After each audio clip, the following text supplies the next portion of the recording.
వచ్చి ఇంపార్టెంట్ అని 2 క్వెషన్స్ మనకి ఇంపార్టెంట్ అని కూడా జరిగింది. ఏమిటవి? ఒకటి ఆధునికత నిర్వచనాలు, రెండోది ఆధునికత లక్షణాలు. ఈ 2 కూడా వెరీ సింపుల్ టాపిక్సే మనకి. అంటే పెద్ద ఇబ్బంది పెట్టాల్సిన ఆలోచించాల్సిన ఏం లేవు ఇందులో. అయితే మనం దీంట్లో వెళ్ళేప్పటికి ఫస్ట్ క్వెషన్ డీల్ చేస్తే మనం ఒక 3, 4 హెడ్డింగ్స్ ఉన్నాయి మనకి. ఏమిటవి? ఫస్ట్ ఉపోద్ఘాతం. ఉపోద్ఘాతం చూసుకుంటాం. అందులోను ఎలా జరుగుతుంది అది. ఇందులో ఏం చెప్పారు? మన ఫస్ట్ ఉపోద్ఘాతం ఏం చెప్పారు? మనం ఏం రాసుకోవాలంటే పాతకాలంలో మనం ప్రాచీన సాహిత్యం చదువుతున్నప్పుడు మాత్రం అప్పుడు కొన్ని పద్ధతులు ఉన్నాయి. వాటిని ఒక క్రమ పద్ధతిలో మనం అధ్యయనం చేస్తున్నాము. తర్వాత అక్కడ ప్రాచీన కాలంలో సాహిత్యంలో మార్పులు, సమాజంలో మార్పులు నెమ్మదిగా వచ్చినాయి, సాహిత్యంలో మార్పులు నెమ్మదిగా వచ్చినాయి. సమాజంలో మార్పులు నెమ్మదిగా వస్తాయి, సాహిత్యంలో కూడా మార్పులు నెమ్మదిగా వస్తాయి. ఎందుకని? సమాజాన్ని ప్రతిఫలించే సాహిత్యం కదా. కాబట్టి సమాజంలో మార్పులు నెమ్మదిగా వచ్చినాయి, సాహిత్యంలో కూడా మార్పులు నెమ్మదిగా వచ్చినాయి. ఇది ప్రాచీన సాహిత్యంలో. అయితే మధ్యయుగంలోకి వచ్చిన తర్వాత, అంటే నన్నయ యుగము అవి దాటిన తర్వాత వచ్చేటప్పుడు, మధ్యయుగాల దగ్గరికి వచ్చేప్పటికి, ఈ ప్రబంధ యుగం అక్కడికి వచ్చేప్పటికి అక్కడ కొంచెం మార్పు కొంచెం వేగవంతమైనది. ప్రబంధ యుగంలో కూడా ఇంకా స్లోగానే ఉన్నట్టక, అది దాటిన తర్వాత ఇంకొంచెం వేగవంతమైనవి. సో సమాజంలో కూడా మార్పులు కూడా వేగవంతమైనవి. ఆ రకంగా సమాజంలో సాహిత్యం కూడా ప్రతిఫలించే సాహిత్యంలో కూడా మార్పులు వేగవంతమైనవి. ఎప్పుడైతే అది కూడా దాటి మనం ఆధునిక కాలంలోకి ఎప్పుడు వచ్చామో అప్పుడు, అంటే ఆధునిక కాలం అంటే ఎప్పుడు అనుకున్నాం? మన లెక్క ప్రకారం 1857 చెప్పి అనుకున్నాం కదా.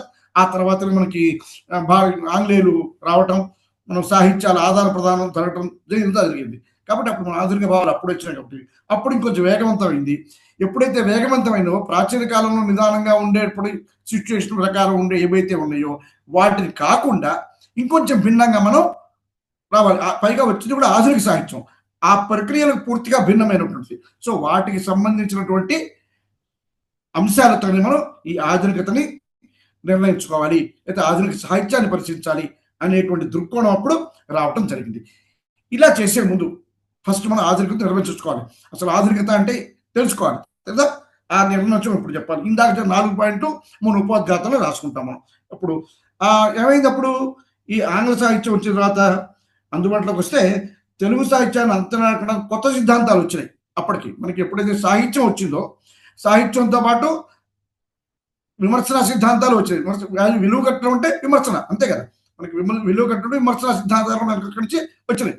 ప్రొసీజర్స్ ఎప్పుడైతే ప్రక్రియలు వచ్చినాయి, అప్పుడు పూర్వం మన కవిత్వం రక్షణ అవ్వడము, తర్వాత నాటికలు వచ్చినాయి, కథలు వచ్చినాయి, కథానికలు వచ్చినాయి, పద్యాలు వచ్చినాయి, భావకవిత్వం వచ్చింది, రకరకాల ప్రక్రియలు వచ్చినాయి.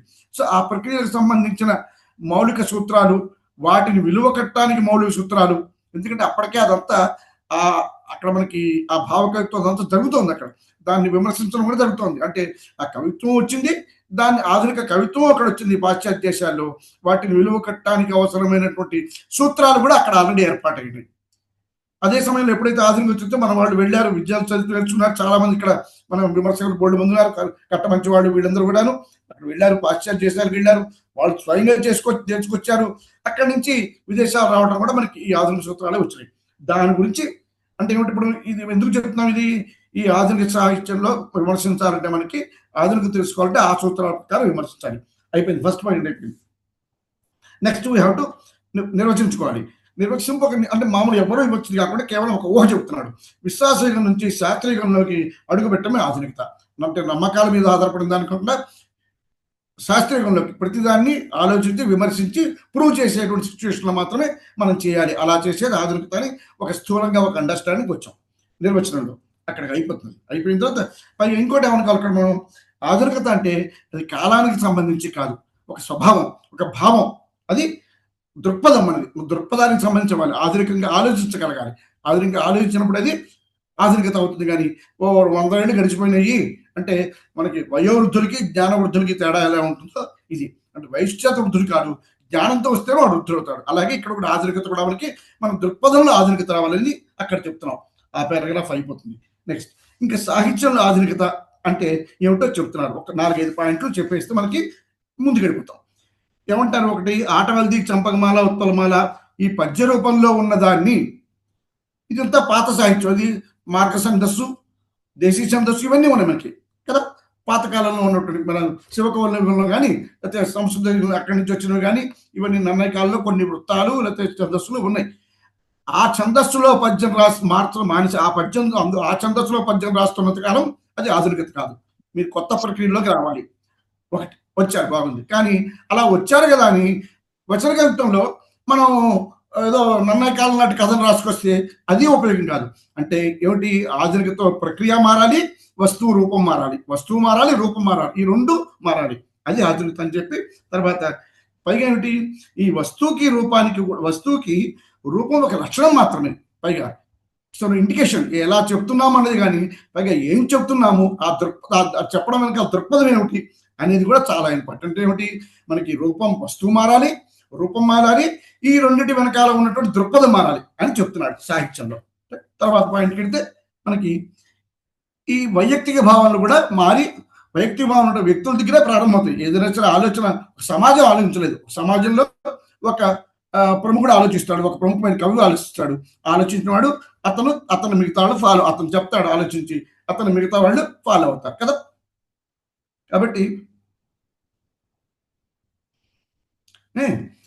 ఇప్పుడు మెసేజ్ పెట్టారని చూస్తాను. ఓకే, అందుకే వైయక్తిక ఆలోచనలు అభిప్రాయం కారాదు, అంటే వ్యక్తిగతంగా చెప్పేటువంటి అది ఆరోహం కాదు, సమాజానికి ఉపయోగపడేది. వ్యక్తిగతంగా ఆలోచనలు వ్యక్తి దగ్గరే వినవుతాయి, కానీ అవి సమాజానికి అన్వయింపుతుంది, సమాజానికి లాభం కలగాలి, అప్పుడే అది ఆధునికత అనేది చెప్తున్నాడు. అంటే ఆధునికతకి ఇవన్నీ మూల కారణాలు ఆధునికత రావటానికి అని చెప్తున్నాడు. తర్వాత సమాజ భావోద్వేగాలను హేతుబద్ధ దృష్టితో అని ప్రతి దానికి పూర్వం నమ్మకాలు విశ్వాసాలు అట్టే ఇందాక ఏమనుకున్నాను, శాస్త్రబద్ధంగా ఆలోచించాలి అని మనం అనుకోవడం జరిగింది. సో హేతుబద్ధ దృష్టితో ప్రతి దానికి కారణము కార్యకారణ సంబంధం చూపించాలి, రుజువు చేయాలి. ప్రతి దానికి కూడా కార్యకారణ సంబంధం రుజువు చేస్తేనే అదే హేతుబద్ధత, అది ఉండాలి, అది చెప్తాను.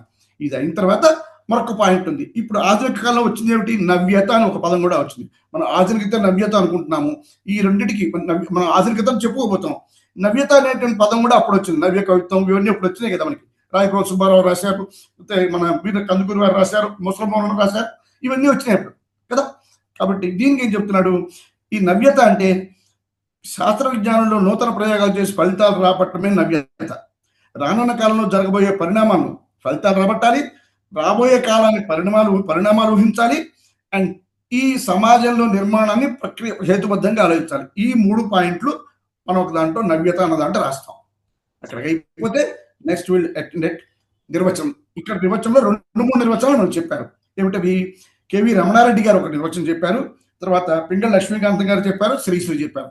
ఈ 3 నిర్వచనాలు వెరీ సింపుల్ నిర్వచనాలు. ఇవి రాసేస్తే మనకి ఈ ఆధునికత నిర్వచనం అనేటువంటి భావం మనకి అక్కడ అయిపోతుంది. So it's topic is very simple, ఎటువంటి కాంప్లికేషన్స్ ఏం లేవు మనకి. ఈ కేవి రమణారెడ్డి గారు కూడా ఆయన చెప్పిన 3-4 పాయింట్స్ చూద్దాం.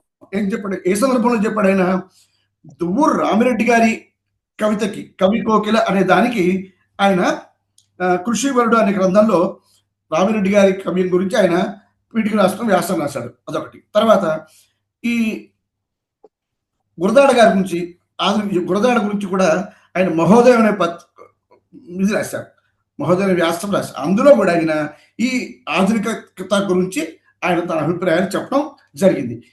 అందుకని ఈ 2 విషయాలు అక్కడ చెప్పాడు. ఎవరు, కేవీ రమణారెడ్డి గారు రాసినటువంటి ఈ మహోదయం లేదా ఈ కృషివరుడు గురించి చెప్పినప్పుడు ఈ 2 విషయాలు చెప్పి ఆ సందర్భంలో ఈ ఆధునికత గురించి చెప్పాడు. ఈ ఆధునిక గురించి ఒక 4 పాయింట్లు చెప్పాడు ఆయన. ఏమిటవి, భావ వైఖరిలో మార్పును సూచించే ఆధునికత. ఇందాక అనుకున్న దృక్పథం మారాలి కదా, మన దృక్పథం మారాలి, నెంబర్ 1.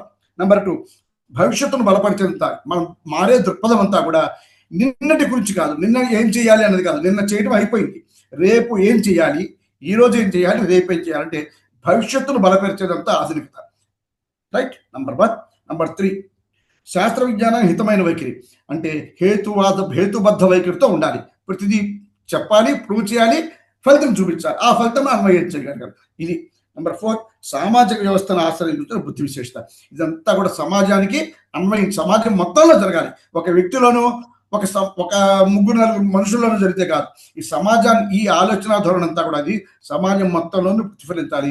అప్పుడే ఆధునికత వచ్చినట్టని ఈయన చాలా స్పష్టంగా చెప్పాడు రమణారెడ్డి గారు. ఇవి 4 పాయింట్లు మన చక్కగా మంచి నిర్వహించిన మీకు గుర్తు చేస్తున్నాం. ఒకసారి మీరు చదివి ఉంటారు ఇవన్నీ కూడా.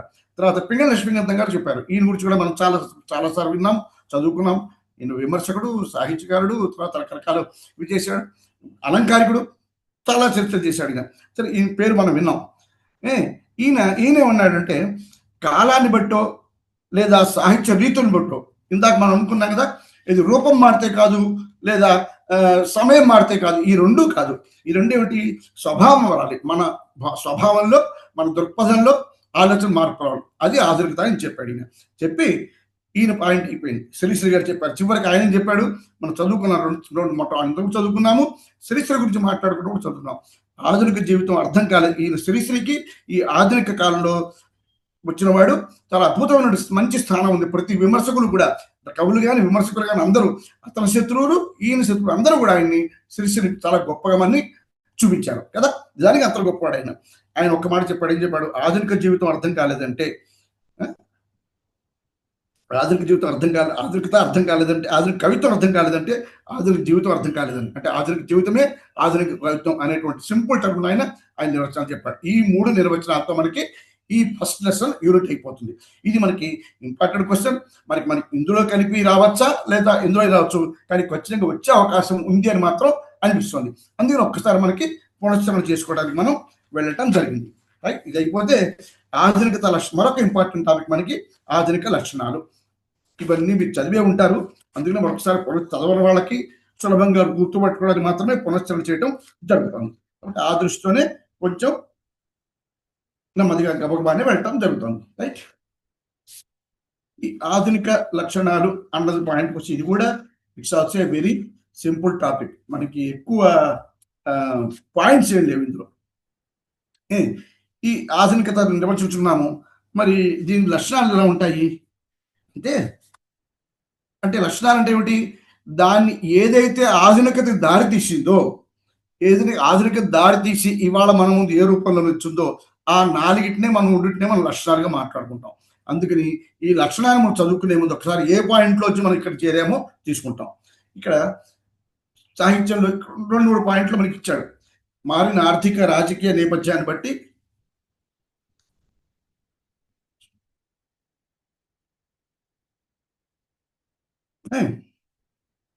మనకి పదార్థం, సమాజం, సమూహం, సాహిత్య ప్రక్రియ తప్పనిసరిగా కొన్ని లక్షణాలు సందర్శించుకుంటుంది. ప్రతి దానికి కొన్ని లక్షణాలు ఉంటాయి.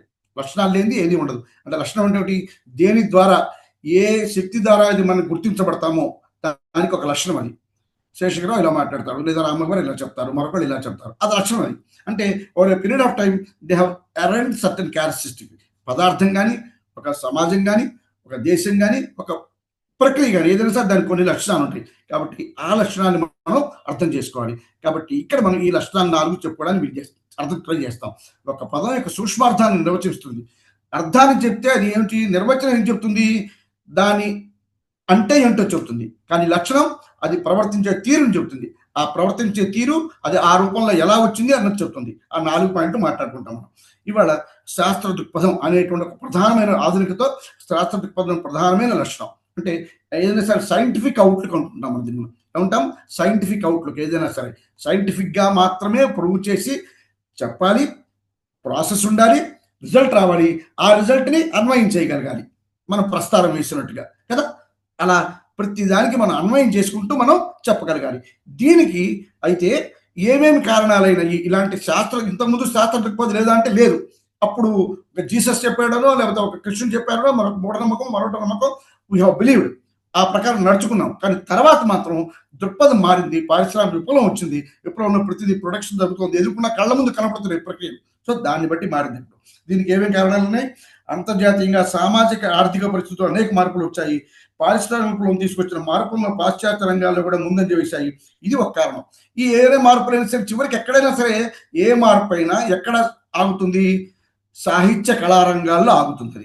ఆ సాహిత్య కళారంగాల్లో మార్పు జరిగినప్పుడే మొత్తం అందరికీ ప్రతిబింబిస్తుంది. ఇది కూడా ఈ ఆధునికత కూడా ఈ పారిశ్రామిక విప్లవం ఏదైతే ఉందో అదంతా కూడా అక్కడికి వచ్చి ఆగింది.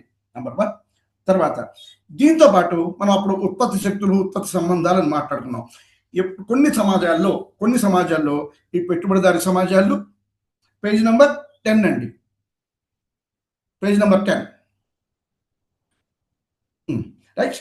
ఈ ఉత్పత్తి శక్తులు, ఈ భూస్వామ్య విధానం, ఇవన్నీ మార్పులు జరిగాయి. ఇటువంటి భూస్వామ్య విధానాలు మన దేశంలో కాదు, అక్కడ కూడా ఉన్నాయి, పాశ్చాత్య దేశాల్లో కూడా ఉన్నాయి.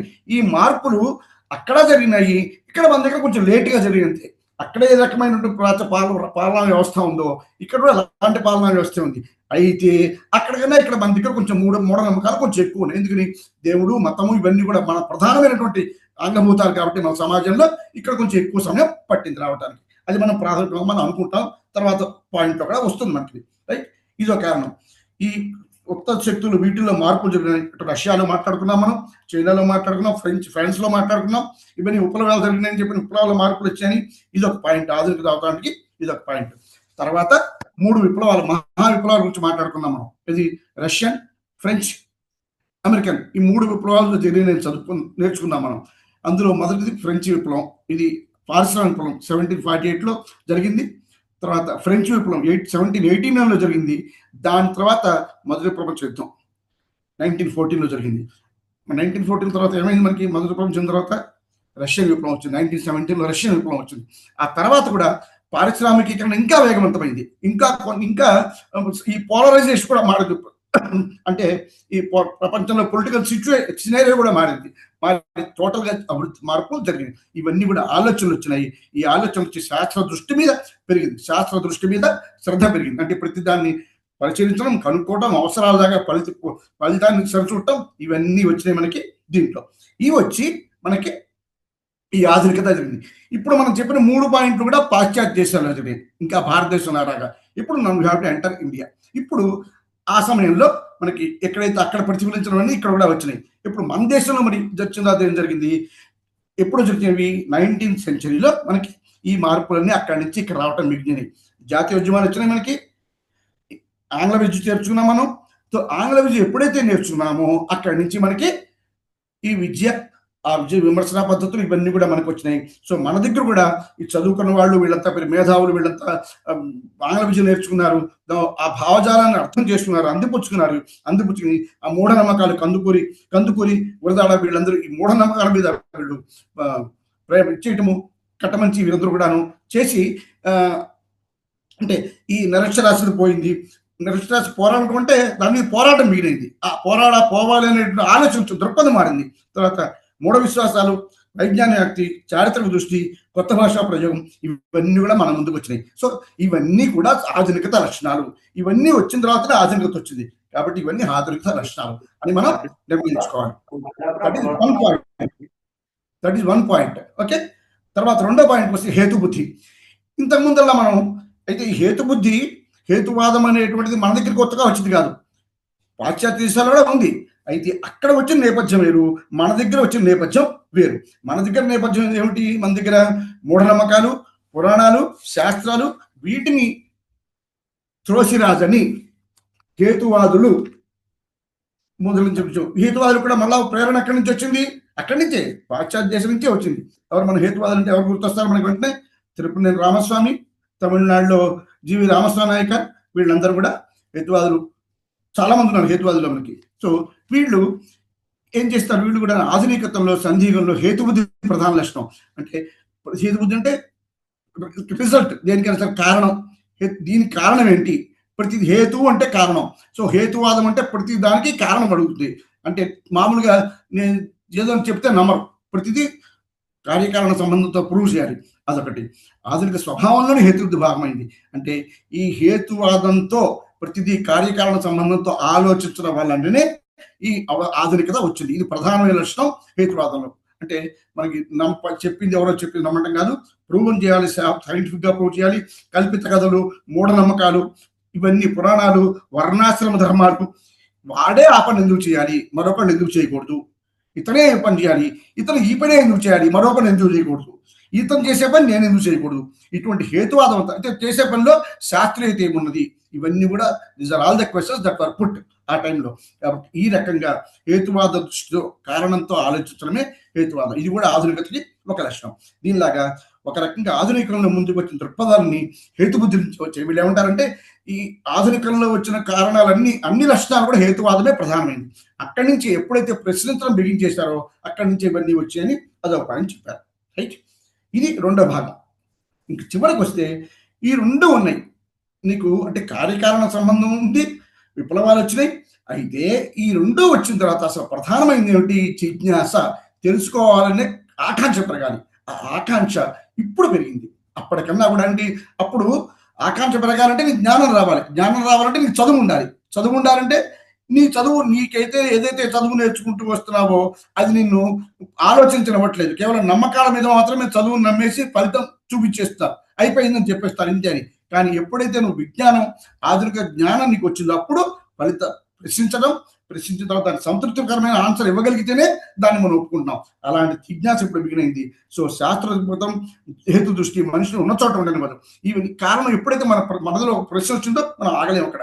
దానికి కారణం తెలుసుకునేదాకా. సో అలాంటి తత్వాలన్నీ ఇప్పుడు ఈ విషయ పరిజ్ఞానం సమాజం ముందు నడిపిస్తుంది. మనుషుల్లో కలిగే ఆలోచనలే సమాజ ప్రగతి మూలగా ఉంటాయి. మన ఆలోచనలు బట్టి ఇవన్నీ ప్రారంభమవుతాయి. సో ఈ జిజ్ఞాస అనేటువంటిది తప్పనిసరిగా ఈ ఆధునికతకి ఒక లక్షణం అవుతుంది. ఆధునికత వల్ల కొత్త సామాజిక సమూహాలు విద్యను అందుకున్నాయి. ఇంతకుముందు చదువుకునే వాళ్ళు తక్కువ మంది ఉన్నారు. చదువు అందుబాటు తక్కువ మందికి ఉంది. పండితులకి ఆ స్థాయి అనేది అప్పుడు పండితులు మాత్రమే నేర్చుకునేటువంటి విద్య ఉండేది అప్పుడు. అలా కాకుండా విద్య మారింది. శాస్త్రాలు వచ్చినాయి, రకరకాల శాస్త్రాలు వచ్చినాయి, అందుబాటులోకి వచ్చినాయి. విజ్ఞాన శాస్త్రాలు బోల్డ్ అందుబాటులోకి వచ్చినాయి. వాటన్ని నేర్చుకోవాలి, అందరికీ అందుబాటులోకి వచ్చినాయి. ఇంతకుముందు స్త్రీలకి ఆ విద్య పర్మిటెడ్ కాదు. మరి స్త్రీలు కూడా చదువుకోవడం బిగించేశారు. మిగతా అందరి కులాల వాళ్ళకి, కొంతమంది కులాలకే ఈ విద్య అవకాశం ఉండేది. సో అంటే ఏమిటి, బోత్ అది వర్టికల్ గాను పెరిగింది, హారిజాంటల్ గాను పెరిగింది. సో స్వభావం మారింది, ఏరియా కూడా మారింది. అలాంటి ఏంటి ఈ చదువులు వాళ్ళు తిరుగుతాం. అందువల్ల ఎప్పుడైతే ఎక్కువ మంది చదువుకోవడం బిగించేశారో ఈ జిజ్ఞాస పెరిగింది. So these are the 3 points మనం అందులో ఎక్స్ప్లెయిన్ చేయవలసిన పాయింట్స్ ఉన్నాయి. ఈ మహిళలు నేర్చుకున్న చదువులను పారిశ్రామిక విప్లవం పెట్టుబడిదారు విధానానికి మార్గం సులభం చేసింది. పెద్ద పెద్ద విద్యాలయాలు వచ్చినాయి.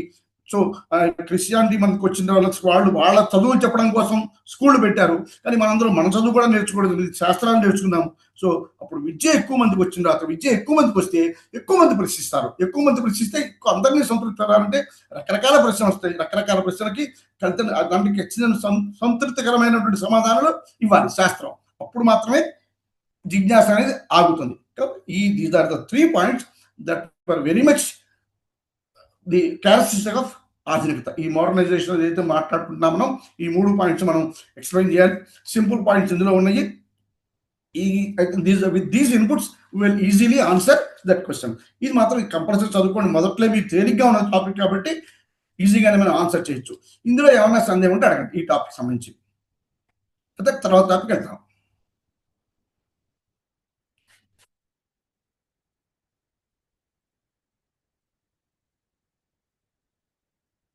Right, okay.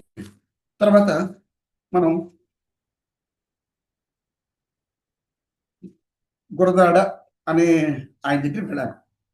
తర్వాత మనం గురదాడ గారిని పక్కనిద్దాం ఒకసారి. సెకండ్ యూనిట్లో గురదాడ దగ్గరికి వెళ్దాం. పేజ్ నెంబర్ 30లోకి వెళ్ళండి. ఇది కూడా మనకి ఒక ముఖ్యమైన టాపిక్ మనకి మాట్లాడుకోవాల్సింది. ఇందులో కొన్ని వెరీ సింపుల్ హెడ్డింగ్స్ ఉన్నాయి మనకి మాట్లాడుకోవడానికి. ఆ సింపుల్ హెడ్డింగ్స్తో మనం ఆన్సర్ చేసుకుని మనం నోట్ చేసుకుని వెళ్ళచ్చు. ఇది మనకు తెలుసు కదా, మనం అంతకుముందే ఇది మనం గురదాడని మనం ఆధునిక యుగకర్తగా మనం నిర్దేశించేసాం. అయిపోయింది. ఫస్ట్ యూనిట్లోనే ఇది మనం ఆధునిక కర్త చివరికి పోటీ పెట్టాము. కొంతమంది మొట్టమొదటి తీసేసాము. తర్వాత చివరికి 2 మిగిలారు. కందుకూరి కాదనుకున్నాము, 2 మిగిలారు. 2 మిగిలితే వాళ్ళిద్దరిలోనూ రాయప్రోలు, గురదాడ మిగిలితే రాయప్రోలు ఈ కారణం వల్ల కాదు అని చెప్పి అనుకున్నాం. మనం గురదాడ టిక్ పెట్టేసి ఆయన్ని సింహాసనంలో కూర్చోబెట్టి అక్కడ పూజ చేసాం. అయిపోయింది అక్కడ గురదాడ గారికి. చేసిన తర్వాత మరి గురదాడ గారి ఆయనలో చేశాము, బట్ ఆయనలో ఎందుకు చేశాము అన్న విషయాలు మనం మాట్లాడుకోవాలి. ఆయన కవిత్వం, ఈ ఆధునిక సాహిత్యంలో ఆయన పాత్ర ఏంటి, ఆయన ఏమేమి రాశాడు అనేటువంటి పాయింట్స్ మనం మాట్లాడుకుంటే ఇప్పుడు కొన్ని హెడ్డింగ్స్ ఉన్నాయి ఇందులో. మనకి గురదాడ గురించి మనకు ఒక ప్రశ్నలో ఇస్తే మనం రాయవలసిన జవాబులు కొన్ని ఉన్నాయి. మనం చెప్పవలసిన పాయింట్స్ ఇంట్లో మనం మాట్లాడుకుందాం. ఈయన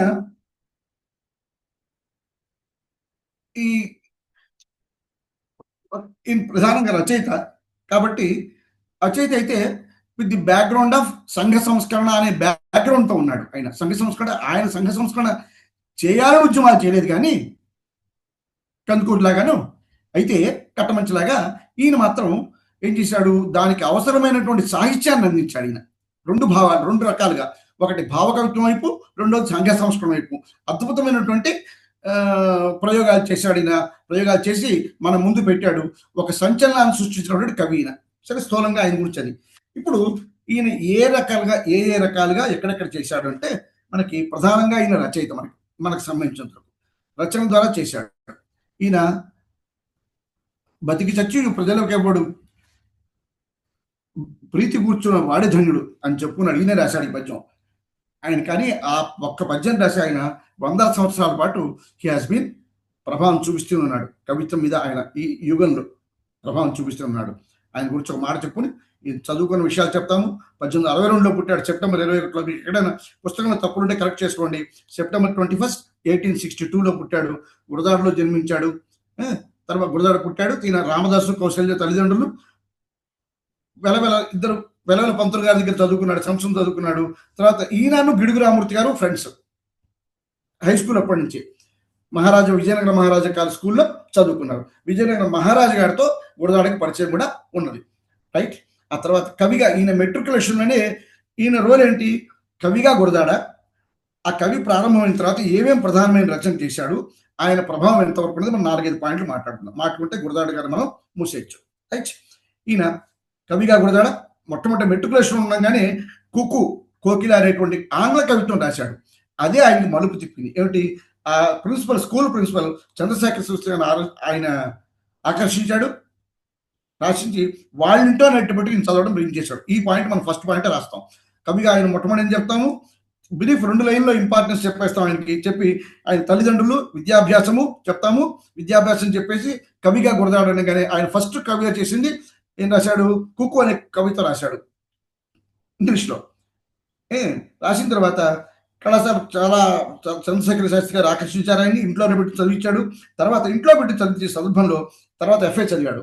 ఎఫ్ఏ చదివేటప్పుడు సారంగధర అనేటువంటి మరొక కావ్యం రాశాడు. కావ్యం అంటే చిన్న కవిత లాంటి కొంచెం పెద్ద కవిత లాంటి రాశాడు. పేపర్లో వచ్చింది. అది కూడా బెంగాలీ పేపర్లో వచ్చింది. వచ్చినప్పుడు ఇంగ్లీష్లో రాశాడు. ఇంగ్లీష్ అప్పటికే మంచి ఇంగ్లీష్ నాలెడ్జ్ ఉన్నవాడతాం. కథాకావ్యాన్ని పత్రికలో ప్రచురించారు. ఆ పత్రిక సంపాదకుడు శ్రీ శంభుచంద్ర ముఖర్జీ మరింత ఆకర్షించాడు. అద్భుతమైన కవిత రాశాడు సారంగధర. రాసినప్పుడు చాలా ప్రచారం అయినప్పుడు ఈయన గురదాడకి ఈ was in touch with Gurajada, లేదా Gurajada was in touch with Shambhu ముఖర్జీతో ఉన్నాడు. ఆయనకి కవిత్వం నేర్పుతున్నాడు, సలహాలు ఇస్తున్నాడు. ఈ సారంగధర గురించి చిన్న కథ ఉంది. ఆ కథ ఒకటి రాయాలి మనం. తెలిసిన కథ ఇది. ఇది ఒక అమ్మాయి సారంగ చిత్రాంగి అనే భార్య ఉండడము రాజరాజుకి రాజమండ్రి దగ్గర రాజరాజు. ఆ తర్వాత సారంగధరుడు ఆ రాజ్యంలో తన అందాన్ని చూసి అమ్మాయి మోహించడం, సారంగధరుడు కాదనడం, అద్భుతమైన వ్యక్తిత్వం గలవాడు సారంగధరుడు. అతన్ని రేణుపోని చాడీలు రాజుతో చేపించి అతను శిక్షింపజేయడం జరుగుతుంది. తన కాళ్ళు చేతులు కట్ చేసి అడవిలో పడేస్తారు. తర్వాత గోళగోలు ఏడుస్తుంటే ఒక సిద్ధుడి కనబడి అతని కాళ్ళు చేతులు మళ్ళా అతని శక్తి ద్వారా, మంత్రతంత్ర శక్తి ద్వారా అతనికి మళ్ళా స్వస్వరూపం కలిగించిన తర్వాత మళ్ళా అతనికి రాజుకి నిజం తెలిసి అప్పుడు ఈ చిత్రాంగిని వెళ్ళగొడతాడు. చిత్రాంగి పశ్చాత్తాపడి పిల్లల్ని సేవ చేసుకుంటూ, రాజకుమారుడు సేవ చేసుకుంటూ తన జీవితాన్ని గడుపుతుంది. సింపుల్ గా ఇది స్టోరీ. ఇది 3 భాగాలుగా ఉంది. 3 భాగాలు రాసినప్పుడు ఈ 4-5 లైన్లు మీరు ఆ సారంగధర నుంచి రాయండి. This is all subject to the timing that is available to you. మీరు ఎంత మొత్తంగా రాస్తారో మనం ఇప్పుడు చెప్పుకునే కారణం ఏంటంటే, ఇప్పుడు వింటే 2-3 లైన్లైనా మీరు చదివినా చదవలేకపోయినా గుర్తు రాకపోయినా టైం గుర్తొచ్చి రాయగలరు అనేటువంటి ఉద్దేశంతో ఈ 2 లైన్లు చెప్పడం జరుగుతుంది. సింపుల్ గా వెళ్ళడం. గురదాడ వర్డ్స్వర్త్. ఇతనికి వర్డ్స్వర్త్ అంటే చాలా ప్రీతి. అప్పటికే మనకి ఆధునిక మనకి పాశ్చాత్యులు వచ్చారు, మన భారతదేశం వాళ్ళు అక్కడి నుంచి ఈ వర్డ్స్వర్త్, షెల్లీ వీళ్ళ కవిత్వాలన్నీ మనకి అందుబాటులోకి వచ్చినాయి. ఇవన్నీ వీళ్ళు చదువుకుంటున్నారు. అందులో ఇంతటి అద్భుతమైనటువంటి ఆంగ్ల భాష పరిజ్ఞానము, ఈ కవిత్వం రాయటంలో మెళుకువలు అన్నీ నేర్చుకున్నారు వీళ్ళు. అప్పటికే వీళ్ళు రకరకాల ప్రక్రియల్లో దేవర్ రైటింగ్ పోయమ్స్. ఎవరు ఈ గురదాడ కానీ నేర్చుకున్న వాళ్ళందరూ కూడాను వీళ్ళంతా అద్భుతమైన ప్రక్రియలతో రాస్తున్నారు. అప్పటికే నేర్చుకున్నారు బాగా. ఈ వర్డ్స్వర్త్ అంటే చాలా ఇష్టం అతనికి. సో వర్డ్స్వర్త్ ఏ విధంగా అయితే ప్రకృతి జనపదాలు దృష్టిలో పెట్టుకుని కవిత్వం రాస్తూ వచ్చాడో, సామాన్య జీవితాల వస్తువుని, సామాన్య ప్రజల జీవితాన్ని కథా వస్తువుగా తీసుకుని ఎలా అయితే రాస్తున్నాడో ఎవరు వర్డ్స్వర్త్, ఇతను కూడా అలాగే తీసుకుని రాయటం బిగిన్ చేశాడు. That's one part. వర్డ్స్వర్త్ గురించి చెప్తాం మనం. ఇది ఇతన్ని చాలా ప్రభావితం చేసింది. సో ఆంగ్ల కవితలను. అయితే ఆ తర్వాత మాత్రం ఇతను మీరు చూస్తే గురదాడ కవిత్వం మీరు చూడండి, గురుజాడలు అని ఒక బుక్ ఉంది. మీరు జస్ట్ గురుజాడలను కొట్టండి. అందులో మనం ఈ చదువుకోబోయే ఇతను రాసినటువంటి బోల్డ్ కవితలు ఉన్నాయి. అందులో మనకి ఇప్పుడు ఇందులో మెన్షన్ చేసినటువంటి లవణ్ రాజు కథ, లేకపోతే లంగరతుము, తర్వాత ఇంకా వస్తాయి మనకి ఈ తోకచుక్క, ఈ కన్యక, ఇవన్నీ అందులో వస్తాయి. పూర్ణమ కథ, దేశభక్తి ఇవన్నీ ఈ కవితలన్నీ అందులో ఉన్నాయి. ముత్యావసరాల్లో కొన్ని రాశాడు. ఇవన్నీ ఇంగ్లీష్లో దాదాపు చాలా కవితలు రాశాడు ఈయన.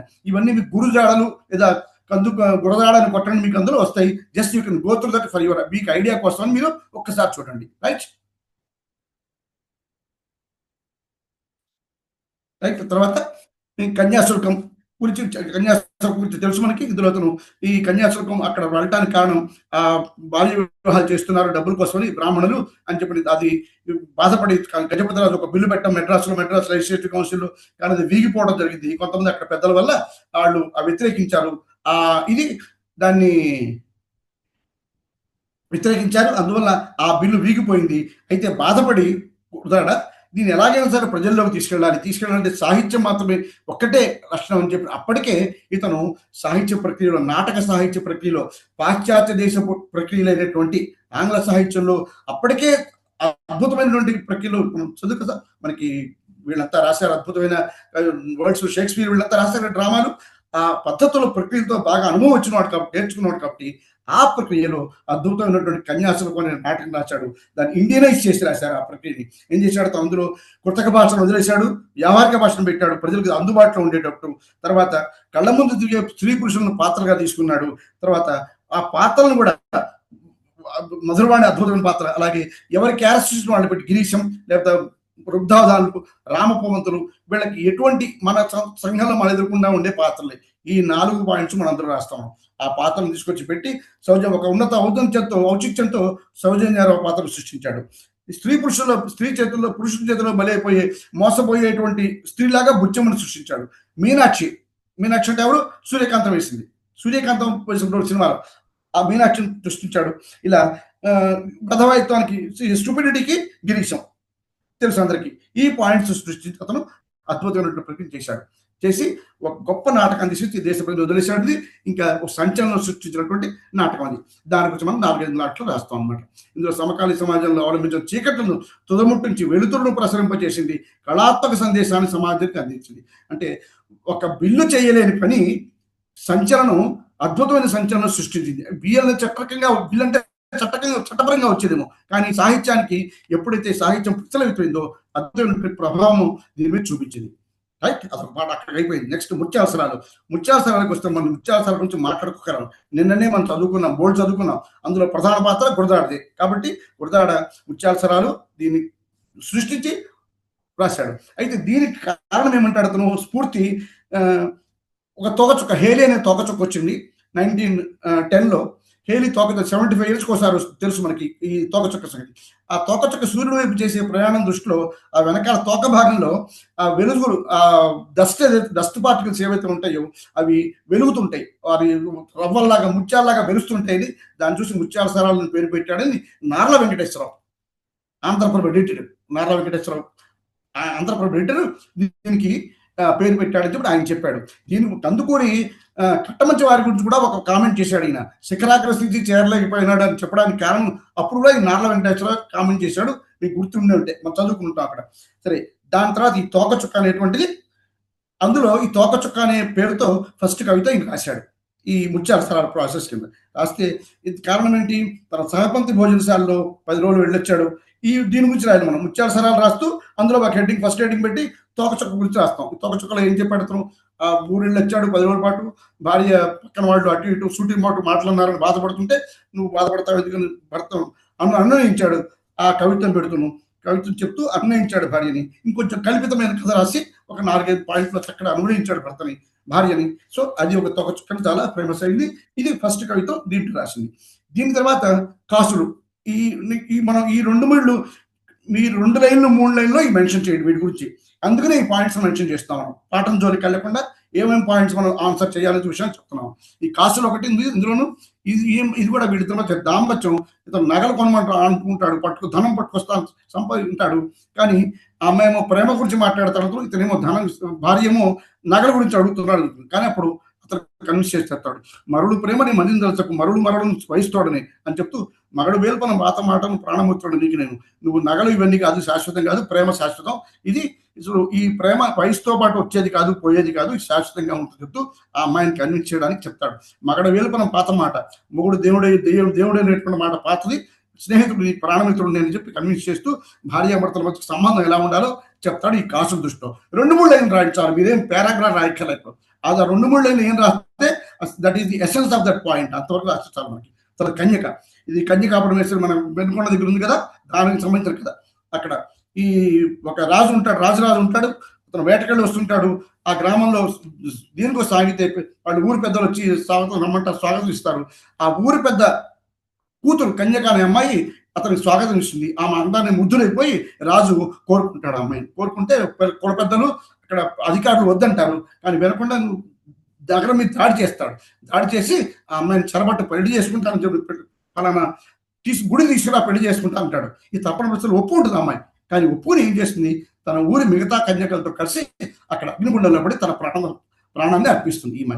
ఇది ఈ కథా సారాంశం. మనం మొత్తంగా 2-3 లైన్లు రాయొచ్చు. ఆ చివరి మాటలు మాత్రం రాయండి. ఇది కండకావర మెక్కి నీవి దొండగము తలపెట్టినందుకు ఉండదా ఒక దైవం అంటూ తిరుగుబాటును ప్రకటించింది కన్యక. ఈ అమ్మాయి చివరికి ఆ 2 లైన్లు చెప్తుంది. చెప్పి తిరుగుబాటు ప్రకటిస్తే అందులో తన ఆత్మహత్య మోకమ్మడిగా ఆత్మహత్య చేసుకుంటారు వీళ్ళందరూ.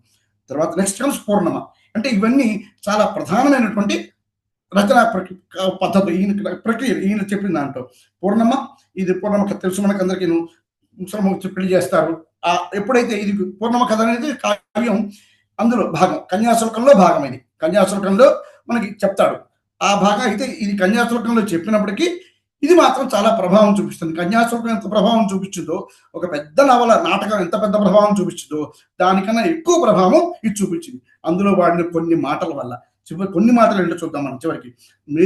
మేలిమి బంగారు మెలకల్లారా, కలువల కన్నుల కన్యల్లారా, తల్లుల కన్నా పిల్లల్లారా అన్న సంబోధంతోనే అందరి హృదయాన్ని పిండేస్తుంది ఆ 4 లైన్లు మన హృదయాన్ని పిండుతాయి మనం భావోద్వేగంగా ఆలోచిస్తే. తర్వాత చివరికి అమ్మాయి చచ్చిపోయేటప్పుడు మాత్రం కన్నుల కాంతులు కలువల చేరను, మేలిమి చేరను మేనిపసలు, హంసలు చేరను నడకల బెడకలు, దుర్గలు చేరిన పూర్ణమా అని ధ్వన్యాత్మకంగా ఈ విషయం చెప్తాడు. ఆ అమ్మాయి చనిపోయింది, ఆత్మహత్య చేసుకుందని చెప్పకుండా ధ్వన్యాత్మకంగా చెప్తాడు. అంటే ఈ రకమైన ధోరణి రెండు ఉన్నాయి. వస్తువు ఉంది, ఆ వస్తువుని చెప్పిన తీరు ఉంది. వస్తువుని చెప్పిన తీరు హృదయ విదారకంగా ఉంది ఒకటి, ధ్వన్యాత్మకంగా చేయడం రెండోది, మూడోది వస్తువు. ఈ 3 రకాలుగా ఇది ఈ పూర్ణం అనేటువంటి చిన్న కవిత అంత గొప్ప ప్రభావాన్ని చూపించింది. దీని గురించి మనం ఒక 3-4 లైన్లు అందులో తప్పనిసరిగా రాయాలి. ఈ గురదాడ అంటే మనం ఈ పూర్ణమ కథను, గురదాడ అంటే మనం కన్యాశుల్కము పూర్ణమ కథ మెన్షన్ చేయకపోతే గురదాడ గురించి రాసినట్టే కాదు. విశ్వనాథ సత్యనారాయణ గురించి రాస్తే 1000 పడగలు రాసినట్టు ఎలా రాయాలో ఈయన గురించి రాస్తే ఈ 2 తప్పనిసరిగా ముఖ్యాంశాలు, పూర్ణమ కన్యాశుల్కం, ఈ 3 పాయింట్లు మీరు తప్పనిసరిగా రాయండి గురదాడ క్వశ్చన్కి వస్తే. రైట్, ఇది అయిపోతే చివరిది దేశభక్తి. దేశభక్తి అంటే దేశం అంటే మనకి ఇప్పుడు దేశభక్తి అనగానే ఏమనుకున్నాడు ఇతను, మనం ఈ was not happy with the Vande Mataram కానీ లేదా ఇంకొక దేశభక్తి గీతం కానీ, జనగణమన దేశభక్తి గీతాలకి ఆయన సంతృప్తి కలిగించలేదు. అంటే దేశాన్ని ఇంత పెద్ద దేశాన్ని ఉత్తేజం కలిగించడానికి భావం ఇంకొంచెం చక్కగా చెప్పాలి. ఇంకో అసలు దేశం అంటే ఏమిటి, ఏం ఎక్స్పెక్ట్ చేస్తుంది దేశం మన దగ్గర నుంచి, దేశం దగ్గర నుంచి మనం ఎక్స్పెక్ట్ ఏమేం చేయాలి దేశానికి అనేటది ఆయన పద్ధతి ప్రకారం కాలేదు, ఆయన భావజాలానికి సరిపోరాది. అందుకని ఈ దేశమును ప్రేమించమన్నా, మంచి అన్నది పెంచమన్నా, ఒట్టి మాటలు గట్టి మీద తలపట్టమని ఈ ముత్యాల సరాల దీంట్లో చేశాడు. ఇందులో అన్ని 14 మాత్రలు ప్రతి పదానికి. నిన్ననే మీరు చదువుకున్నారు, మనం చదువుకున్నాం. ఇవన్నీ కులాభిమానం, మతాభిమానం ఇవన్నీ వద్దు, మనుషుల మధ్య విభజన రేఖలకు ఇస్తుందని చెప్పాడు. విశ్వమానవాడికి పనికి వచ్చే జాతీయ గీతం. ఇదే మాట శ్రీశ్రీ కూడా అన్నాడు. మనం చదువుకుంటే గురదాడ గురించి, ఎందుకంటే గురదాడ ఆయన దృష్టిలో 3 తిక్కన, గురదాడ, వేమన వీళ్ళ 3 కవిత్రయం అంటారు శ్రీశ్రీ. దాన్నే ఎవరు రాచమల్లి ఆయన వ్యతిరేకించాడు కదా, సుదర్శన్ గారు వ్యతిరేకించాడు. ఈ 3లో ఇతను ఈ దేశమును ప్రేమించమన్నది అద్భుతమైనటువంటి, దేశానికే కాదు విశ్వమానవాళికే దేశభక్తి గీతం అనేటువంటి లక్షణాలు దీనికి ఉన్నాయని చెప్తూ ఈ దేశభక్తి గీతం గురించి మాత్రం మనం తప్పనిసరిగా రాయాలి. ఇవి రాస్తూ దీస్ ఆర్ ద పాయింట్స్ వచ్చే ఒకటి కవర్. ఇందులో లవణరాజు కళ, లంగరితము, థామస్ ఫిలియన్ ఇవన్నీ ఈ చిన్న ముత్యాల సరాల కవితలు, చిన్న కవితలు ఇవన్నీ కూడా. ఇది అఫ్కోర్స్ ఇదెంత కవితో, పూర్ణం కథ ఎంత కవితో, లేదా లంగరితం ఎంత కవితో, మరో టాపిక్ కన్యక ఎంత కవితో, ఇవన్నీ కూడా అంతే ఈక్వల్లీ కొంచెం 4-5 చరణాలు అటు ఇటుగా అన్ని సమానమైనవి మొత్తం మీద. ఇవి చాలా ప్రభావం చూపించింది. ఇవి కాక లవణరాజు కళ చెప్పింది. గురదాడ వచన సాహిత్యాన్ని కూడా పునాది వేశాడు. కథానికలు సింపుల్గా రాయండి, కథానికలు, కథా వస్తువులు, భాష, కథాశిల్పంలో కొత్త మార్గాలు వేశాడు. తక్కిన పాత్రలు ప్రవేశపెట్టి కథ నడిపించాడు. ఈ these are the topics which you have to cover. ఇందులో చివరి పాయింట్లో 4-5 కథలు ఉన్నాయి. గుర్తుంటే రాయండి, లేదు గుర్తు లేకపోతే పర్లేదు. కానీ ప్రధానమైన మాత్రం ఇది 3 ముఖ్యమైనవి. గురదాడ కన్యాశుల్కం, పూర్ణమ, ఇందాక చెప్పినట్టు ఇంకోటి తోకచుక్క, ముత్యాల సరాలు. ఈ 3. ఇంకొక 2 కన్యక. మీకు టైం వస్తే మాత్రం 2 స్లైడ్లే రాయండి, పేరాలు రాయదు. మొత్తం 3 పేజీలు, 3.5 పేజీలు, మనకంతా 3.5 పేజీలు మ్యాక్సిమం రాస్తే 4 పేజీలు, అంతకన్నా రాసే అవకాశం మనకు ఉండదు, టైమే సరిపోదు. కాబట్టి ఈ 4 పేజీలు చక్కగా రాయించి పెట్టి మనం this is what I wanted to talk to you about today. అయిపోయిందండి ఇంతవరకు. మిగతా ఇంకా టాపిక్స్ ఉన్నాయి, మనం రేపు మాట్లాడుకుందాం. రాంబాబు గారు ఏమన్నా సందేహాలు ఉంటాడు ఇది ఎవరైనా మిగతా దీని మీద? మిగతా ఉంటే తర్వాత రాంబాబు గారు ఇస్తారు, లేదంటే వీల్ క్లోజ్ ఇచ్చు. విశ్వనాథ్ గారు కూడా సెకండ్ యూనిట్ కదండి, అది కూడా చెప్పేస్తుందేమో. విశ్వనాథ్ సెకండ్ అండి, అవును సెకండ్ యూనిట్ అది చెప్పేస్తుంది అది కూడా. ఎందుకంటే అప్పుడు 2 యూనిట్స్ అయిపోతాయి కదా. అయిపోతాయి. విశ్వనాథ్ చెప్పేయండి, దాని తర్వాత నేను భావకవిత్వము, స్త్రీవాదము వీలైతే చెప్తాను. ఇది మనకి సార్ ఒక్క నిమిషం ఇక్కడ కక్కు అని ఉంది కదా, కక్కునా కుక్కునా సార్? అది కక్కు అమ్మా, అది కోకిల. కోకిల అర్థం. ఓకే, కోకిల. ఐ థింక్ ఇట్స్ కక్కునేది. మనము తెలుగులో కుక్కు అంటాము, కక్కు అంటారు కొంతమంది. అది కవిత ఇంగ్లీష్ రాశాడు, ఆయన ఇంగ్లీష్ రాశాడు. అది తెలుగు రాసింది కాదు, ఇంగ్లీష్ రాశాడు. ఇంగ్లీష్ రాశాడు. అప్పుడు అతను ఇంగ్లీష్ మీడియం చదువుకుంటున్నాడు. ఎవరు? గురదాడ ఇంగ్లీష్ మీడియం చదువుకుంటూ ఆ ప్రిన్సిపల్ చాలా స్కూల్ హెడ్ మాస్టర్ చాలా ఆశ్చర్యపడాడు ఇతను రాసిన కవిత చూసి. తర్వాత కూడా ఈవెన్ వర్డ్స్వర్త్ తర్వాత కూడా ఆయన అప్పుడే మన తెలుగులో, అప్పటి వరకు ఆయన ఇంగ్లీష్లో రాశాడు. అప్పటి వరకు ఇంకా ఇంగ్లీష్లోనే కవిత రాశాడు. తర్వాత మాత్రమే ఈయన తెలుగులోకి వచ్చాడు. ఇందాక మనం వర్డ్స్వర్త్ గురించి మాట్లాడుకుంటూ చెప్పుకున్నాం మనం. అప్పటిదాకా ఇదైతే ఈ తెలుగు సహస్రులు ఇవన్నీ ఎదిగాడు ఎక్కడ? గురజాడలో వర్డ్స్వర్త్ అభిమాని కవి. ఆయన వర్డ్స్వర్త్ చదివిన తర్వాత దాన్ని అండర్స్టూడ్. ప్రజలకు చేరుకోవాలంటే నేను తెలుగులో రాయాలి, నా ప్రజలకు చేరుకోవాలంటే అని అనుకుని అప్పుడు అతను తెలుగు ఇంగ్లీష్లోంచి తెలుగులోకి వచ్చాడు. వర్డ్స్వర్త్ చదువుకున్న తర్వాత అతను ఆ తర్వాత తెలుగులో వచ్చి రాయటం మీద. అంతవరకు ఇంగ్లీష్లో రాశాడు. సారంగ దర్పణ ఇంగ్లీష్లో రాసింది కాబట్టి సారంగ దర్పణ తెలుగులో రాయాలి. అది రైట్ అండి, క్లియర్? ఓకేనండి, thank you.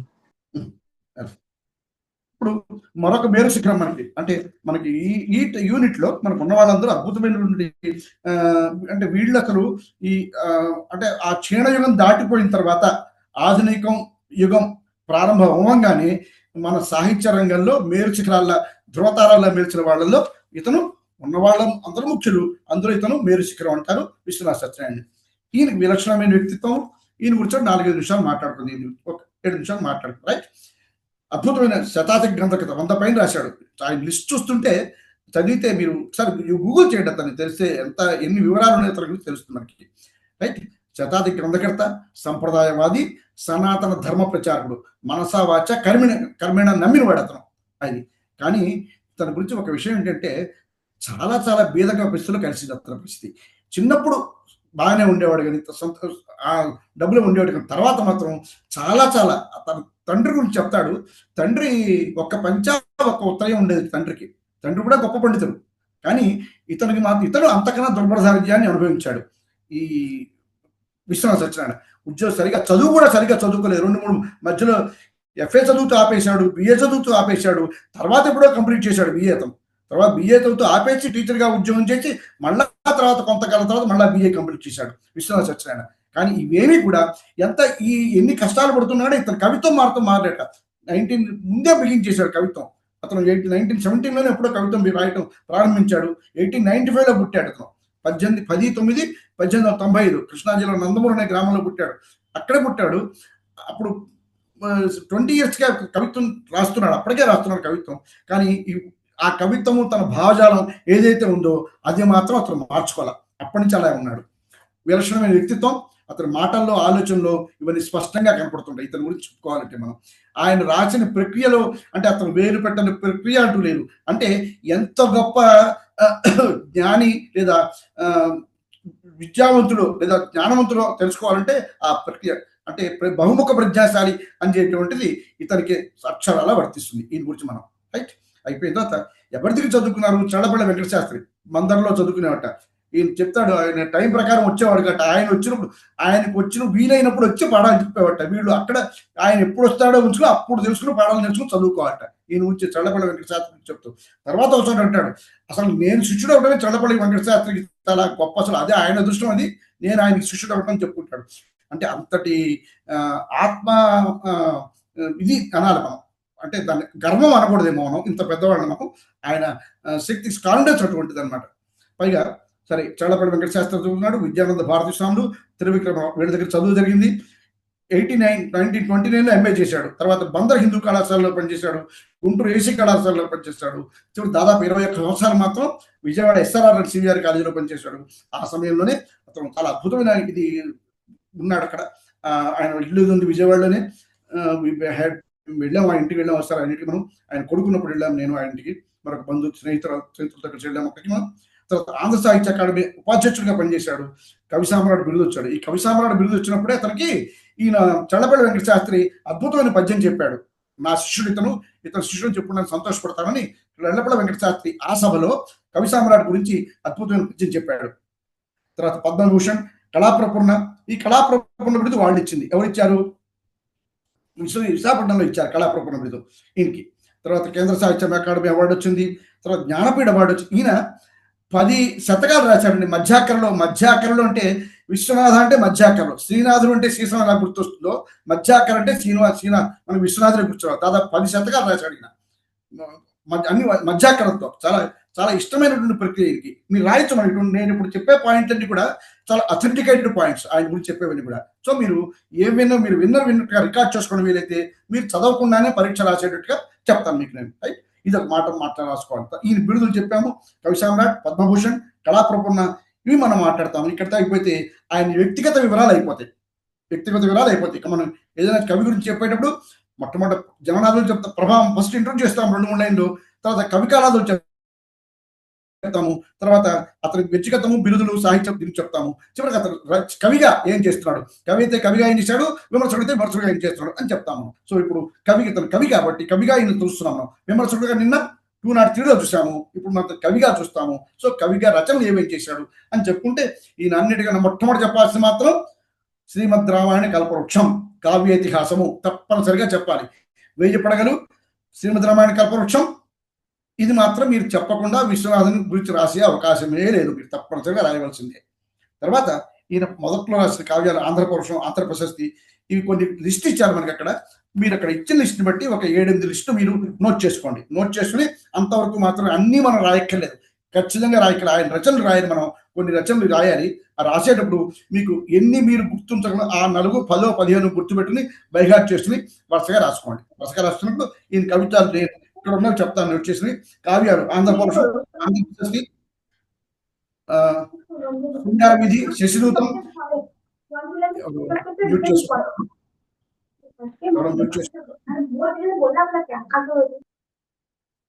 Okay, thank you.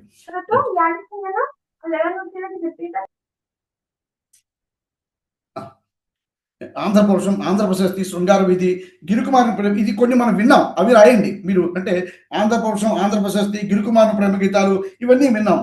Kinnerasani, ఇది కూడా మనం మాట్లాడుకున్నాం. కిన్నెరసాని, తర్వాత వరలక్ష్మి త్రిశతి, ఇవి ఉన్నాయి. కోకిలమ్మ పెళ్లి, ఇవన్నీ కొన్ని ఉన్నాయి. ఏదైతే భ్రమరవాసిని, ఈ భ్రమర గీతాల గురించి కూడా మాట్లాడుకున్నాం మనం అక్కడ. తర్వాత భ్రమర గీతాలు, ఇది కావ్యాలు. తర్వాత ఈ దాదాపు 60 నవలు రాశాడు ఈయన. అందులో కొన్ని ప్రధానమైన మనం అన్నిటికన్నా చెప్పగానే విశ్వనాథానంగానే గుర్తు రావాల్సిన కొన్ని నవల్స్ ఉన్నాయి, వాటి గురించి మాట్లాడుకుందాం. 1000 పడగలు, ఏకవీర, చెలేరిగట్ట, తరచరాజు, హాహాహు. ఈ హాహాహు అంటే గంధర్వుడితం, అంటే ఆధునిక సోషియో ఫ్యాంటసీ లాంటిది ఈ హాహాహు. తర్వాత స్వర్గానికి నిత్యం, విష్ణుతరం ఇంగ్లీష్ చదువులు, ఇది మన దూరదర్శన్లో సిరీస్గా వచ్చింది, సీరియల్గా వచ్చింది. ఉన్నాయి. ఇప్పుడు మీరు చూసుకుంటే గూగుల్ చేస్తే కనుక యూ కెన్ సీ దట్, మొబైల్లో కూడా మీరు చూడొచ్చు అవి. బద్దెన సేనాని, సముద్రపు చెట్టు, కడిమి చెట్టు, సముద్ర దిబ్బ, కడిమి చెట్టు, వీరమల్లుడు, నందోరాజా భవిష్యతి, ఇది కూడా చాలా ఫేమస్ నవల అయింది. తర్వాత పులిముగ్గు, దిండు కింద పోక చెక్క, ఇవన్నీ. ఇందులో కొన్ని అంటే ఆయన కొన్ని పురాణ వైర గ్రంథమాల అని గ్రంథమాల శీర్షికలు ఉన్నాయి కదా మనకి, అనా గ్రంథమాల ఇట్లా అలాగా రాసిన శీర్షికలు కొన్ని ఉన్నాయి. కొన్నేమో కాశ్మీర కథలు అనేటువంటి ప్రక్రియలో రాసినటువంటి కథలు, కొన్ని నవలలు కొన్ని ఉన్నాయి. ఇందులో మనం మాట్లాడుకునేవి ముఖ్యమైన మాట్లాడుకుంటున్నాం. ఈ ఏకవీర అన్నిటికన్నా ముఖ్యమైనది. సినిమా తీశారు మనకి ఎన్టీఆర్ కాంతార్థం, 1000 పడగల తర్వాత నెక్స్ట్ మనం మాట్లాడాల్సింది, అంటే మీరు వరుసలో రాసేటప్పుడు కంపల్సరీగా రాయాల్సింది 1000 పడగలు, ఏకవీర, చెల్లెలి కట్ట, తెరచరాజు, ఆహాహుహు, ఈ తర్వాత నందోరద భవిష్యత్తు, దిండుకింద పోకచ్చిక, ఇవన్నీ ఈ సిరీస్లోవి. దిండుకింద పోకచ్చిక ఇవి కొన్ని నవలలు. ఒక 20 నవలలు ఉంటే కనీసం 7 మీ నవల ముఖ్యమైన మీరు ఏదైతే తేలిగ్గా గుర్తుపెట్టుకోరో అవి రాండి. ఇంకా మీరు ఏం చేయాలంటే రాసేటప్పుడు ఇటువంటి అద్భుతమైన ఇంకో 4 ఉన్నాయని రాయండి, ఇంకో 10 ఉన్నాయి, 15 ఉన్నాయి, 20 చాలా రాశాడు అని రాయండి. సో మనకు అన్నీ తెలుసు కానీ 4 రాస్తున్నామని వాళ్ళకి అర్థమవుతుంది. రైట్. తర్వాత నాటకాలు, నర్తనశాల, అనార్కలి, అవతార పరివర్తన, త్రిశూలం, సౌప్తిక ప్రళయం. ఈ సౌప్తిక ప్రళయం కొన్ని చోట్ల ఉంది, కొన్ని చోట్ల లేదు, కానీ అయితే మన బుక్ లో మాత్రం ఇచ్చారు సౌప్తిక ప్రళయం ఉంది అని చెప్పని. నేను సౌప్తిక ప్రళయం నేను గూగుల్ చేస్తే భారతంలో సౌప్తిక పర్వం వస్తుంది. వీరరాజు, తల్లికాని పిల్ల, ఇవన్నీ కొన్ని. సంస్కృత నాటకాలు రాశాడు, అమృత శర్మిష్ట, గుప్త పాశుపతం, 2 సంస్కృత నాటకాలు. ఇవి కూడా పైన నాటకాలను లిస్ట్ చేసి చెప్పారు, అయితే మనకి టెక్స్ట్ బుక్ లో మాత్రం విడిగా ఇచ్చారు. ఈ శతకం మాస్వామి, ఇందా మాట్లాడుకున్నాం కదా, ఈ మాస్వామి అనే శతకాలు దాదాపు 10 రాశాడు ఈయన. మధ్యాకాలంలో రాసిన శతకాలు ఇవన్నీ కూడా. అంటే రకరకాల దేవుళ్ళ గురించి రాశాడు ఈయన. విశ్వేశ్వరుడు గురించి. వాళ్ళ నందమూరులో ఈయన తండ్రి ఒకసారి కాశీ వెళ్ళినప్పుడు గంగలో స్నానం చేస్తుంటే ఒక శివలింగం దొరికింది ఆయనకి. ఆ శివలింగం తీసుకొచ్చి నందమూరులో ఆయన స్వగ్రామంలో ప్రతిష్ఠించి గుడికెట్టాడు. ఆ విశ్వేశ్వరుడు గురించి ఈయన కవి శతకం రాశాడు. ఈయన శైవభక్తుడు ఈయన.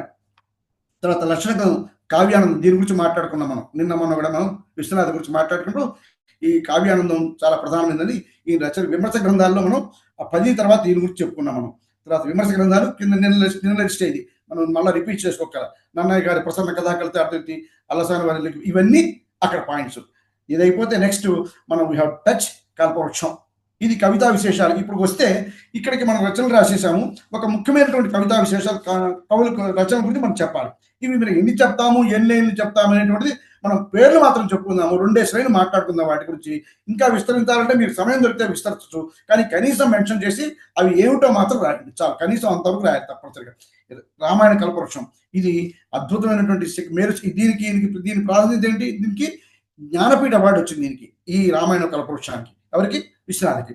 విశ్వనాథ్ వారికి రామాయణం కవిత, ఈ శిఖరాయమానం రామాయణ కల్పవృక్షం గారు దివాకర్ల వెంటదా అన్నారు. తర్వాత బేతవల్లి రామబ్రహ్మ గారు ఏమన్నారు? విశ్వనాథ్ అంటేనే రామాయణ కల్పవృక్షం. అసలు రామాయణ విశ్వనాథ పేరు అంటే మనకు గుర్తు రావాల్సింది రామాయణ కల్పవృక్షమే అని చెప్పాడు. నన్నయ్య లాగా కథాకథనం, తిక్కన్ లాగా నాటకీయ శిల్పం, ఇది ఇందులో ఆయన ప్రధానంగా చెప్పింది. రైట్. ఇది చెప్తే దీని తర్వాత ఒక ఎక్స్టెన్షన్ ఉంది దీనికి, మనం చెప్పనిసరిగా చెప్పవలసినట్టు ఒక ఎక్స్టెన్షన్ ఉంది. ఆ చిన్న ఎక్స్టెన్షన్ కూడా మాట్లాడుకుంది. ఏమిటో ఏమన్నారు? చాలా మంది అడిగారు, రామాయణం బోర్డు మంది రాశారు, మనం మాటికి మళ్ళీ మీరు ఎందుకు రాస్తారంటే, నిన్న అన్నమే తింటున్నాం, నిన్న తిన్న మళ్ళీ ఇవాళ తింటాం, రేపు తింటాము. సంసారం నిన్న చేశాము, మొన్న చేశాము, ఇవాళ చేస్తాము, రేపు చేస్తాం. సో ఇవి ఇలా చేస్తున్నప్పుడు మనం చేస్తున్నాం. కానీ ఏమిటి ఆశ? ఏమిటి? ఇవాళ తినదానికన్నా రేపు విలక్షణంగా తింటాము. ఈ రోజు మన సంసారం ఇవాళ బాగున్నదానికన్నా రేపు ఇంకా విలక్షణంగా ఉంటుంది, ఇంకా గొప్పగా ఉంటుంది అనేటువంటి ఆలోచనతో ఇవాళ కన్నా రేపు దుర్భరము భరించలేము అనుకుంటే రాత్రికి ఎవరికి మళ్ళీ తెల్లారి లేవాలని అనిపిస్తున్నాం. రేపు పొద్దునకి ఆశ ఉంటుంది కాబట్టి మనం లేస్తాం. ఇప్పుడు రామాయణం ఏం రాస్తున్నారన్నా కూడా వాళ్ళు రాసిన దానికన్నా నేను గొప్పగా రాయగలను అని నమ్మకం ఉంది కాబట్టి రాస్తున్నాను, ఆ సామర్థ్యం నాకుంది అని చెప్పడం ఆయన ఉద్దేశం. అదే అంటున్నాడు ఇక్కడ. చెప్పగలగటంలో కవిలో ప్రతిభ ఉంటే కొత్తగా చెప్పొచ్చు, మరలా చెప్పిన రసపోషణ ద్వారా కొత్తగా చెప్పొచ్చు అని చెప్తూ అందుకు నేను రాస్తాను అని చెప్పాడు. కానీ దానికి తగ్గట్టుగానే ఆధునిక రసరమ్య కావ్యాన్ని అందించడం ద్వారా ఉన్నతమైన జ్ఞానపీఠ వాటిని ఈయన పొందాడు. ఇది ఈ రామాయణం గురించి కల్పవృక్షం రాయడానికి ఇంతకన్నా ఎక్కువ మనం రాయకల్లా. ఈ 4-5 పాయింట్లో ఏది? ఒకటి బేతవల్లి రామబ్రహ్మ గారు ఇలా అన్నారు, ఈయన దివాకర్ వెంకటాధరణ అన్నాడు, నన్నయ్య కథాశిల్పం ఉంది, ఈ రామాయణం ఈ ప్రెస్ చేశాడు. ఈ 4 పాయింట్లు రాయండి దీని గురించి మాత్రం, ప్రధానమైన కావ్యం కాబట్టి. తర్వాత ఆంధ్రపౌరుషం, ఆంధ్ర ప్రశస్తి, ఇక్కడ ఒక పద్యం ఇచ్చాడు, గుర్తు మీరు మొదలైన చివరి లైన్ రాయండి. గోదావరి పావనోదారవాపురని పుణ్యమానుసరిందని, అంటే మన ఆంధ్రప్రదేశ్ ప్రాశస్త్యం గురించి ఈయన చెప్తున్న పద్యం ఇది. ఈయనకి దేశాభిమానం, రాష్ట్రాభిమానం, భాషాభిమానం చాలా ఎక్కువ. దాని గురించి చెప్పేది ఈ ఆంధ్ర పౌరుషం, ఆంధ్ర ప్రశస్తి. తర్వాత మనం మాట్లాడుకోసం కిన్నెరసాని అంటే ఈయన సంప్రదాయవాదంలో ఎలాంటి కవితలు రాశాడో భావ కవిత్వంలో కూడా అంతకు మించిన అద్భుతమైన కవితలు రాశాడు. అలాంటి వాటిలో శిఖరాయమానం ఉంటుంది, ఆ గిరికారుని ప్రేమ గీతాలు, తర్వాత ఇంకోటి కిన్నెరసాని. నిజానికి ముందే దీన్ని చెప్పాలి, కిన్నెర సాని చెప్పాలి. సరే, దీని గురించి మళ్ళీ రాయండి, 2-3 లైన్లు రాయండి. విశ్వనాథ్ వారి కిన్నెర సాని ఆధునిక ఆంధ్ర గేయ వాంగ్మయంలో ఎంతో విశిష్టమైన స్థానం ఉంది. ఈ కిన్నెర ఏంటంటే అమ్మాయి ఒక ఉద్యోగమైనటువంటి, అంటే ఒక ఆవేశపూరితమైనటువంటి తత్వం ఉన్న స్త్రీ, అత్తగారు తిడుతోందని చెప్పి అక్కడ కిన్నెర బావిలో చనిపోయి అక్కడ నదిలో దూకి చనిపోతుంటే ఆ సమయంలో అప్పుడు భర్త వచ్చి తను దూకి బాధపడతాడు. వాళ్ళిద్దరి భావోద్వేగాలు, భర్త బాధ, ఈమె కోపం, భర్త రాయిగా మారిపోతాడు. రాయిగా మారిపోయిన తర్వాత ఈ అమ్మాయి రెస్పాన్స్, ఇవన్నీ కూడా అద్భుతమైనటువంటి ఒక 10-15 ఒక 5-6 టాపిక్స్ లో అద్భుతంగా వివరించాడు. తర్వాత ఎప్పుడైతే తప్పనిసరిగా చదవండి, తప్పనిసరిగా చదవాల్సిన కావ్యం అది, రైట్? అది దీని గురించి రాయండి.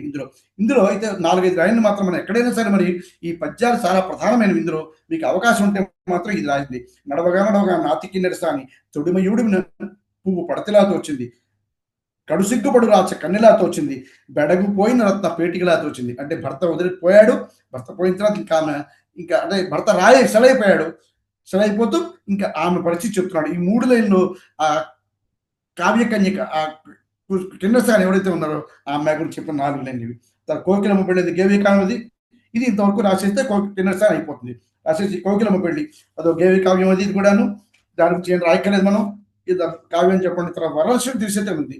ఈయన మొదటి భార్య వరలక్ష్మి చిన్న వయసు 1933లోనే, అంటే ఈయనకి 1895లో పుట్టాడు, 1933లో చనిపోయింది ఆవిడ. చనిపోతే దాదాపు 300 పద్యాలతో ఆమె భార్య పేరుతో స్మృతికావ్యం రాశాడు. ఎలిజీ అంటారు, ఇది మనం చదువుకున్నాం, ఎలిజీ అంటాము. ఇందులో 3 భాగాలు ఉన్నాయి. ఒకటి కర్మశతకం, స్మృతి శతకం, నిత్య శతకం, 3 భాగాలు ఉన్నాయి. ఇందులో కూడా 2-3 పద్యాలు ఇచ్చాడు, కానీ మనకి పద్యాలు రాసేంత తీరిక అవకాశం ఉండదు గ్యారెంటీగాను. కాబట్టి ఇలా స్మృతికావ్యం రాశాడు అని వరలక్ష్మి త్రిశతి గురించి రాసేసి తర్వాత నెక్స్ట్ పాయింట్కి వెళ్ళిపోండి. మాస్వామి శతకం, ఇందులో ఈయన మధ్యాకరణ కింద 10 శతకాలు రాసి 10 దేవుళ్ళ మీద శతకాలు రాశాడు అని ఒక్క లైన్ దీని గురించి రాయండి. దీని గురించి అయిపోతుంది. ఇక్కడ ఎక్కువ రాయకల, ఈ మాస్వామి శతకం ఉన్న తర్వాత ఎక్కువ రాయకల. అయితే అయిపోయిన తర్వాత ఇందా కిన్నెర సాని దగ్గర మీరు ఒక పాయింట్ రాయొచ్చు. శశిదూతం, శృంగార విధి, గిరికుమార ప్రేమ గీతాలు, విశ్వనాథ్ వారు విశిష్టమైన భావకవి చెప్పడానికి. ఎందుకంటే ఆ కిన్నెర సాని కవిత్వం కూడా ఇటువంటిది, ఇంచుమించు ఇలాంటిది. కాబట్టి ఈ లైన్ అక్కడ రాయండి. రాస్తే భావకవిత్వానికి ఈయన కూడా ఒక ప్రక్రియ, ఇది కూడా అద్భుతమైన కవి అనేది తెలుస్తుంది. నెక్స్ట్ కమ్స్ వేయి పడగలు. వేయి పడగలు వస్తే కంపల్సరిగా మనం రాయాల్సిన వాటిలో వేయి పడగలు ఇందాక అనుకున్నాం కదా. ఇది రామాయణ కల్పక్షం, ఈ కిన్నెర సాని తప్పనిసరిగా వరలక్ష్మి తీస్తుంది. 2 రాయండి, కానీ మెన్షన్ చేయండి, చాలా ప్రధానమైనవి కాబట్టి. తర్వాత ఈ రచనలో 1930లో రచనలు 30లో విశ్వనాథ్ వారి భారతీయ దర్శనానికి గిరిశిఖరతుల్యమైంది వేయి పడగలు. ఇది ఇందులో కొన్ని చర్చలు చేశాడు. పాప పుణ్యాలు, ధర్మాలు, ఇలాంటి విషయాలు మనం నిన్న మాట్లాడుకున్నప్పుడు, నిన్న పాఠం చదువుకున్నాం మనం. ఇది కొన్ని రచనలు చేసే సందర్భంలో ఈయన వాటి గురించి చర్చించాడు అని. అలాంటి ధర్మాలు, పాప పుణ్యాలు ఇవన్నీ కూడా అందులో ఆయన చర్చించడం జరిగింది. ఇది చదివి ఏలూరు రామచంద్రమ్మ గారు అన్నారు, సర్వ విజ్ఞాన గరిమకు ఇది ఒక సర్వస్వం అని. వెయ్యి పడగలు అద్భుతమైనటువంటి నవలది. దీన్ని ఈయన మన పివి నరసింహారావు గారు అనువదించాడు. సహస్రఖండం అని చెప్పి హిందీలో అనువదించాడు. పలు లాంగ్వేజ్ ఇదైంది. తర్వాత రామేశ్వర శాస్త్రి గిరికా పసిరికా ఇవన్నీ అందులో పాత్రలు ప్రతీకలు అని అంటాడు. సో దీని మీద ఒక 4-5 లైన్లు రాయండి. రాసిన ఇది కూడా మీరు తిరుమలలో చదువుకున్నప్పుడు, తిరుమల మాట్లాడినప్పుడు ఒక మాట అన్నాడు ఈయన ఎవరు, త్రిపురనేని మధుసూదన్ రావు. ఈయన నుంచి ఒక మాట అన్నాడు. ఏమన్నాడు? అభ్యుదయ కాలం మసిపట్టే వేళలు, అంటే ఈయన అభ్యుదయ కవిత్వం దిగజారిపోతున్న వాళ్ళ మళ్ళా ప్రతిఘాతక భావాన్ని ఈయన ప్రవేశపెట్టాడు అని విశ్వనాథ సత్యనారాయణ చుట్టూ చాలా క్రిటికల్ గా ఆయన కామెంట్ చేశాడు. ఆ కామెంట్ అక్షరాలుగా, అంటే ఈయన ఇక్కడ మనం ఒక్క లైన్ రాయాలి. 1930 కాలం నాటి సమాజం భౌతిక దృష్టిలోకి జారిపోతున్న వేళలో ఈ నవల రచన ద్వారా ధర్మ దృష్టిని, ఆధ్యాత్మికతను ప్రజల్లో చెప్పించడానికి ప్రయత్నం చేశాడు. అక్కడ ఆయన ఏదైతే పాయింట్ విమర్శ చేశాడో ఆ పాయింట్ ఇక్కడ అక్షరాలు చెప్తున్నాడు. ఈ పాయింట్ లో మనం నిన్న ఆ పాయింట్ ఇక్కడ కరెక్ట్ అనమాట. అంటే ఏమిటి, ఆ సమయంలో ఈ భౌతికవాద దృష్టి, హేతువాదులు వీళ్ళందరూ కూడా, మార్క్సిస్టులు వీళ్ళందరూ ఎక్కువగా వచ్చి ధర్మ హాని కలిగిస్తున్నారు అనేటువంటి దృష్టితో ధర్మ సిద్ధాంతం ప్రారంభించాలనే దృష్టి ఈయన ఇక్కడ దీన్ని ప్రవేశపెట్టడం జరిగిందని చెప్తున్నాడు ఇక్కడ. ఇది ఈ పాయింట్ మనం రాయొచ్చు. తర్వాత ఈ శ్రీశ్రీ బద్ధవైరులు, శ్రీశ్రీను విశ్వనాథ. అయితే ఇతను మాత్రం బద్ధవైరం ఉన్నప్పటికీ కూడా చెప్పారుగా, మనకి చంద్రయ్య గారు చెప్పారు, కవిత అన్న కవిత ఏదైతే మనకి అద్భుతంగా చదివారో చంద్రయ్య గారి క్లాస్ లో, అది చదివేటప్పటికి విశ్వనాథ్ లేచి వెళ్ళి ఒకసారి అమాంతం శ్రీనిధిని కావిలించుకుని నీలాంటి వాడు మళ్ళా ఇంకా కవి లేడని చెప్పాట. అంతటి ప్రేమాభిమానాలు ఒకళ్ళ మీద ఒకళ్ళు ఉన్నవి. ఆ శ్రీశ్రీ ఇతని గురించి అంటాడు, మాట్లాడే వెన్నెముక, పాట పాడే సుషుమ్న అని చెప్తూ ఈయన గురించి చెప్పాడు. మీకు టైం ఉంటే చదవండి, చదువుంటే రాయండి, లేకపోతే కనీసం శ్రీశ్రీ అద్భుతంగా ఈ కవితలో అద్భుతంగా శ్రీశ్రీ కూడా మెచ్చుకున్నాడు, శ్రీశ్రీ అభినందించాడు అని ఒక లైన్ దీని గురించి రాయండి. మీరు గుర్తుంటే కవిత రాయండి, టైం రాయండి, లేకపోతే రాయనక్కర్లేదు, జస్ట్ ఒక లైన్ మెన్షన్ చేయండి. ఇది అయిపోతే దీంతో ఈయన శ్రీశ్రీ గురించి మనం మాట్లాడుకోవడం అయిపోతుంది. ఇక్కడతో దీస్ ఆర్ ద టాపిక్స్. మన ఈ క్వశ్చన్ వస్తే మీరు మళ్ళా చదవనక్కర్ లేకుండానే ఈ పాయింట్స్తో మీరు అందరూ రాసేయచ్చు. 3, 4 పేజీలు గ్యారంటీగా నిండిపోతాయి, సందేహమే లేదు. చాలు, అంతకన్నా రాస్తే ఇంతకన్నా మన దగ్గర నుంచి ఎవరు ఎక్స్పెక్ట్ చేయట్లేదు. Right, I think it's clear. అయిపోయిందండి. చాలా థ్యాంక్స్ అండి, చక్కగా చాలా బాగా పర్ఫెక్ట్ గా విన్నాము. Thank you.